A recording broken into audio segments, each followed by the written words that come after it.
a questão da fecundação que vai originar gêmeos univitelínicos, não é? São gêmeos que surgiram a partir do mesmo ovo, tá? Então, a primeira questão é que há uma coincidência vibracional, tem que haver, porque senão não há, vamos dizer assim, a sintonia necessária para que eles sobrevivam abraçados 9 meses dentro da barriga, né? É um Big Brother aí complexo, 9 meses abraçados, né?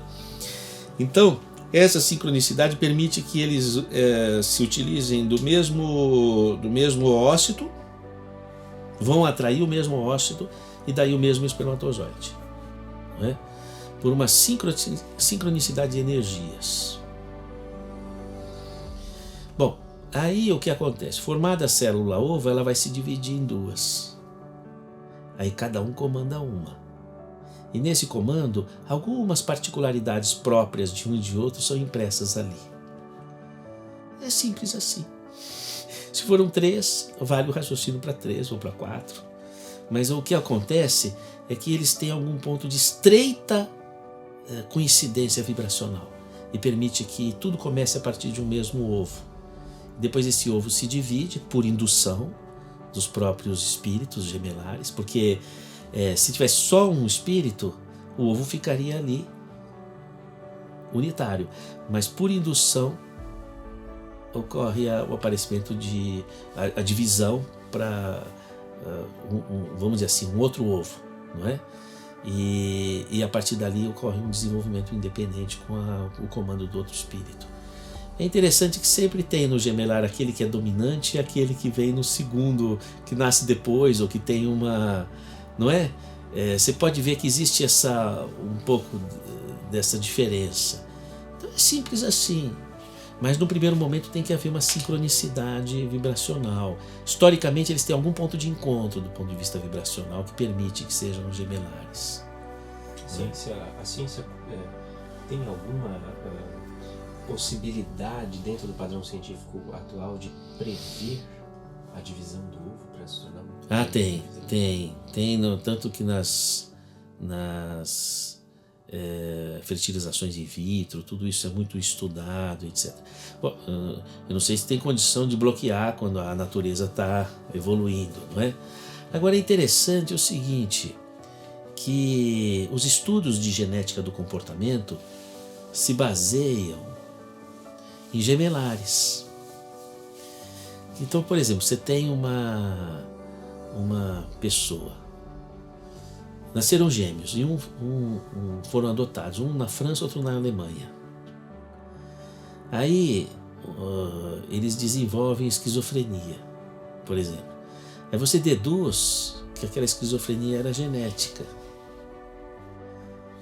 porque eles são gêmeos univitelínicos e um não era ambiental, um morou na França, outro morava na Alemanha, então tinham ambientes diferentes, famílias diferentes e desenvolveram a mesma doença, então tinha um componente genético. Acho sim que há o componente genético, mas tem que pensar o seguinte, que não se considera que 9 meses abraçados dentro do útero tem uma troca de, vamos dizer, energia muito forte ali, né? Tem uma cultura intrauterina também.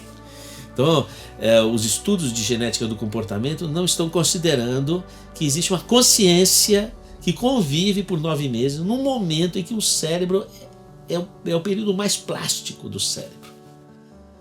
Então, isso derruba um pouco os estudos, os protocolos de genética do comportamento, esse tipo de concepção.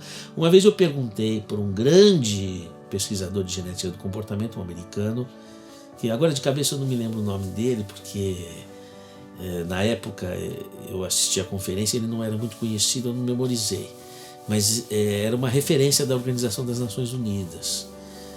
E eu perguntei para ele isso, e a vida intrauterina? Ele falou, puxa, é verdade isso daí, não se pensou que pode ter uma troca de cultural, não é? Pode ter. São assuntos interessantes para colocar em pauta. Quer comentar alguma coisa sobre o entrelaçamento dos gêmeos, mesmo pós-nascimento? Eles têm um entrelaçamento mental, interessante, né?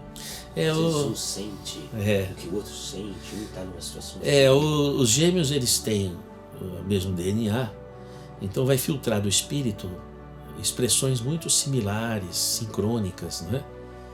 Eles nasceram ali como força de expressão da sintonia deles, da necessidade existencial de sincronizar a reencarnação com os mesmos padrões de sintonia.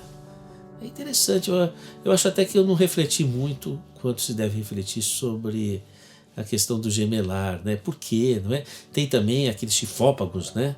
Que nascem grudados, são dramas, não é? No entanto, será que eles sentem como dramas, né? Muitos, se você for ver, estão sorrindo, estão... Não sei, esse é um assunto curioso. Quem é que tenha vivências com gemelares interessantes podia mandar umas histórias, né?